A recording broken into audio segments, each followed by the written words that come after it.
सीधे नहीं चलते चंडीगढ़, सीएम नायब सिंह सैनी क्या कुछ कह रहे हैं, सुनिए। जब उनकी प्रतिक्रिया आई कि हमें मालूम नहीं था कि इतनी बड़ी व्यवस्था इसकी होगी, घर से बच्चे को लेकर के सेंटर और सेंटर से घर तक पहुंचाने की पहली बार सीटी की जो परीक्षा हुई है, 13 लाख अभ्यर्थियों को परीक्षा का जो सफल आयोजन हुआ है, ये हमने अपने संकल्प पत्र में कहा था, उसको पूरा किया है। इसी प्रकार हमने हरियाणा प्रदेश के किसानों से ये कहा था कि हम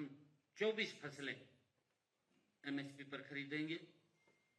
ये बड़े संकल्प थे और मुझे खुशी है कि हमने उस संकल्प को पूरा किया है। आज हरियाणा देश का पहला ऐसा राज्य बना है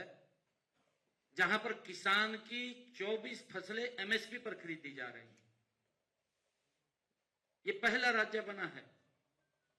हमने उस संकल्प को पूरा किया है और इसी प्रकार हमने अपने संकल्प में कहा था कि हमारी वो माताएं बहनें जिन परिवारों की इनकम 1,80,000 रुपए से कम है,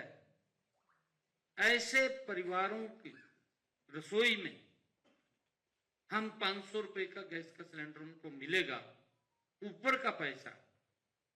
वो हरियाणा सरकार उनके खाते में पहुंचाने का काम करेगी, उसको पूरा किया। ये बड़े वायदे थे जिसका मैं जिक्र कर रहा हूं, छोटे वायदे नहीं है, तो महत्वपूर्ण जिनका इंतजार करते हैं लोग भी पूरा करेंगे, उन्होंने कहा है,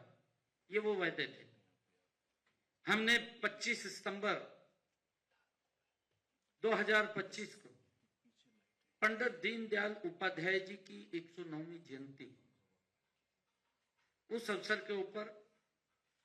हमने दीनदयाल लाडो लक्ष्मी ऐप का आयोजन किया। आप सब जानते भी हैं कि हमने पहले ही बजट में, जब मैंने पहला बजट 3.0 सरकार का और मेरी सरकार का, ये दूसरे टर्म की सरकार का पहला बजट जब मैंने बतौर वित्त मंत्री प्रस्तुत किया, तो मैंने सबसे पहले बहनों के लिए 5,000 करोड़ रुपए का प्रावधान उस बजट में किया और 25 सितंबर 2025 को पंडित दीनदयाल उपाध्याय जी की जयंती के अवसर पर हमने ऐप को लॉन्च किया, रजिस्ट्रेशन किया और आज बहनों को हम उनको लाडो लक्ष्मी दे रहे हैं।